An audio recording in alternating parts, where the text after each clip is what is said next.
اور 17 رمضان کو دوسرا واقعہ ہوا ہے، اللہ کے محبوب کی سب سے محبوب بیوی حضرت عائشہ کا انتقال ہوا۔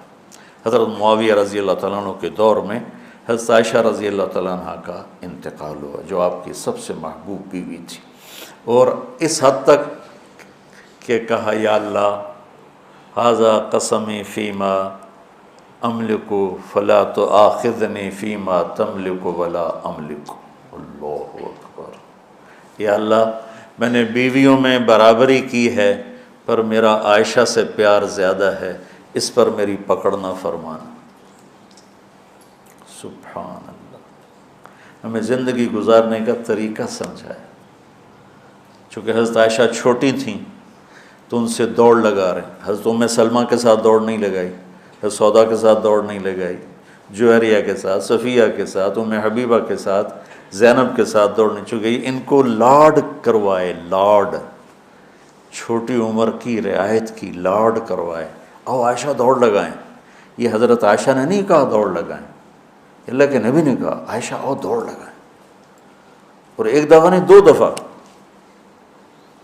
سوڈانی مسجد میں تماشا کر رہے تھے، او عائشہ تمہیں تماشا دکھاؤں۔ اور دوبارہ حبشی آئے تو پھر اماں جی نے کہا کہ میں دیکھنا چاہتا ہوں۔ اتنی دیر دیکھا کہ اللہ کے نبی تھک گئے، کھڑے ہو کے تھک گئے، وہ ایسے پاؤں پر زور ڈال کر پاؤں بدل رہے تھے۔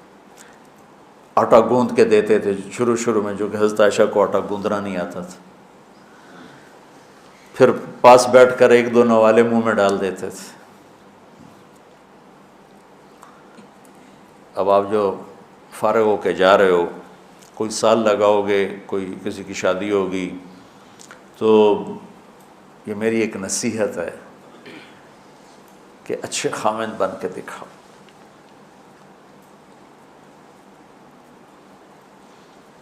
اور اچھا خامند وہ ہوتا ہے جو اچھے اخلاق والا ہے۔ ابھی آپ چھٹیوں میں جا رہے ہیں گھر، تو اپنے والدین کی خدمت، بہن بھائیوں کی خدمت۔ وہ تبلیغ میں ایک اصطلاح چلتی تھی، عبادت سے جنت ملتی ہے، خدمت سے خدا ملتا ہے، یہ کہا کرتے تھے خدمت کی۔ تو حضرت عائشہ رضی اللہ تعالیٰ عنہ کا انتقال ہوا 17 رمضان المبارک۔ اللہ کے محبوب کی سب سے محبوب بیوی، پہلی اور آخری خاتون جن کے سینے پر سر رکھے ہوئے کسی نبی نے جان دی، وہ بھی نبیوں کے سردار۔ مات فی سحری و نحری، کہ یہاں میرے نبی کا سر تھا، اور آپ ان کو آسرا دے کے اس طرح بیٹھی ہوئی تھی، اور آپ تھوڑا سا یوں نیم دراز تھے اس حالت، اور یہاں سر رکھے ہوئے حضرت عائشہ کے سینے پر نبی نے جان دی۔ یہ کائنات کی واحد خاتون ہے جس کے سینے پر سر رکھے ہوئے نبی نے جان دی۔ اور آپ فرماتی ہیں آخری چیز جو میرے نبی کے منہ میں گئی میرا لعاب تھا، کہ میرے بھائی عبد الرحمن آئے، ان کے ہاتھ میں مسواک تھی، تو اللہ کے نبی کی نظر یوں پڑ ایسے ٹک گئی مسواک پر، تو میں نے اندازہ لگا لیا یا رسول اللہ مسواک کرنی، تو آپ نے یوں کی، تو کہ میں نے اپنے بھائی سے لے کر چبائی تو میرا لعاب اسے لگا، وہ میں نے آپ کے منہ میں پھیری یا آپ نے خود پھیری، تو فرمایا وہ آخری چیز جو میرے نبی کے منہ میں گئی وہ میرا لعاب دہن تھا۔ اور واحد خاتون ہے جن کا حجرہ کسی نبی کی قبر بنا۔ حضرت عائشہ کا گھر ہی آپ کے لیے آخری آرام کا بنا، اور کائنات کی 2 عظیم ہستیاں ابو بکر اور عمر۔ ایک دفعہ مسجد میں داخل ہوئے تو آپ کے ابو بکر عمر دائیں بائیں تھے، تو آپ نے ایسے دونوں کے ہاتھ پکڑ لیے، کہا ہمیں دیکھ رہے ہو؟ کہا جی۔ آپ نے کہا ہَکَذَا نُحْشَرُ یومَ الْقِیامہ، قیامت کے دن میں اسی طرح اٹھایا جاؤں گا کہ ادھر میرے ابو بکر ہوگا اور ادھر میرے عمر ہوگا۔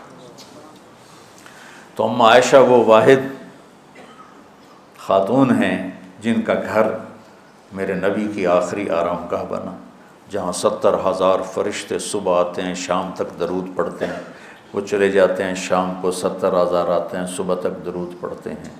یہ واحد خاتون ہیں جن کے ساتھ آپ لیٹے ہوتے تھے تو وحی آتی تھی، کسی اور بیوی کے ساتھ آپ لیٹے ہوتے تھے تو وحی نہیں آتی تھی، ام عائشہ کے ساتھ لیٹے ہوتے تھے تو وحی آتی تھی۔ آپ کی برکت سے تیمم ملا۔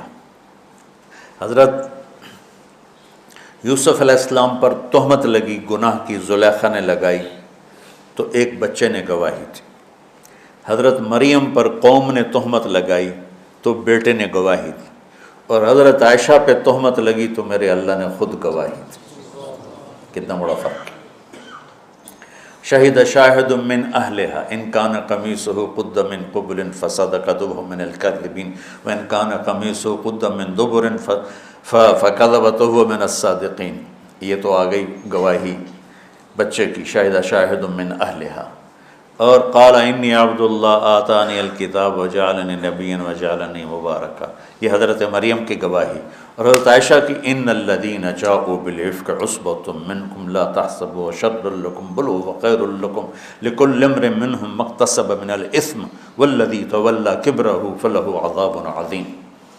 اللہ تعالیٰ، علامہ زمخشری اپنی تفسیر میں فرماتے ہیں کہ پورے قرآن میں اللہ کہیں اتنا غضبناک ہو کر نہیں بولا جتنا ان آیات میں غضبناک ہو کے بولا ہے، جس میں اما عائشہ کی پاک دامنی کو اللہ نے بیان کی۔ اللہ کے نبی ایک مہینہ وحی نہیں آئی، پورے مدینے میں آگ لگ گئی۔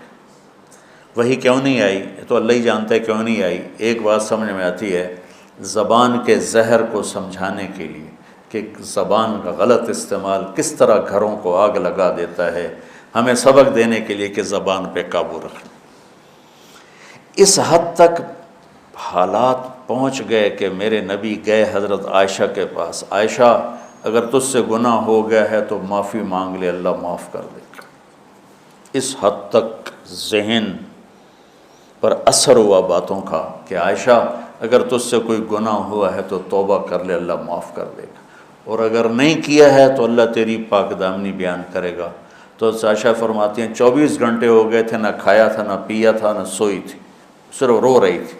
تو ایک دم میرے آنسو خشک ہوئے، میں اٹھ کے بیٹھ گئی۔ میں نے کہا ابا جان میری صفائی پیش کرو۔ ابو بکر وہ ایسے کانپ رہے تھے کہ بیٹی میں تو کچھ نہیں کہہ سکتا۔ اماں جان ام رومان میری صفائی پیش کرو۔ وہ بھی کہنے لگے بیٹی میں تو کچھ نہیں کہہ سکتا۔ تو کہ میں نے ایک دم چمک کے کہا سچ بولوں گی تو کوئی مانے گا نہیں، جھوٹ بولوں تو اپنے آپ کو برا کہوں، بس میں وہ کہتی ہوں جو یوسف کے باپ نے کہا تھا، حضرت یعقوب۔ کہنے کہ مجھے غم میں حضرت یوسف کے والد کا نام ہی بھول گیا۔ میں نے کہا اقول کما قال ابو یوسف فصبر جمیل واللہ المستعان علی ما تصفون۔ کہنے کہ یہ کہہ کر میں لیٹ گئی دوبارہ، اور مجھے نہیں پتا تھا کہ میرے بارے میں قرآن آئے گا۔ مجھے یہ تھا کہ اللہ کا نبی کو خواب دیکھ لیں گے یا جبریل آ کے کہہ دیں گے یہ قصہ غلط ہے، لیکن وہ تو قرآن۔ جب وہی اتری ایک دم تو ابوبکر اور ام رومان ایسے کانپنے لگے، چہرے زرد ہو کر مرنے والے ہو کے کہ پتہ نہیں ہماری بیٹی کے حق میں ہے یا خلاف ہے۔ جب وہی ختم ہوئی تو میرے نبی مسکرائے زور سے، کہا عائشہ مبارک ہو، اللہ تیری گواہی دینے خود آ گیا۔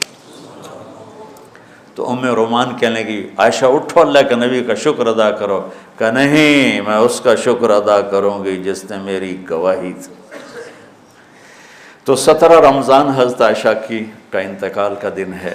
تو آج میں نے اپنے اوپر جبر کر کے بول لیا ہے 50 منٹ، اب دعا کرنا مجھے سر درد نہ ہو۔ اور 21 کی رات ہے، سبق پڑھتے پڑھتے میرے لیے آپ سب بچے دعا کر دیں۔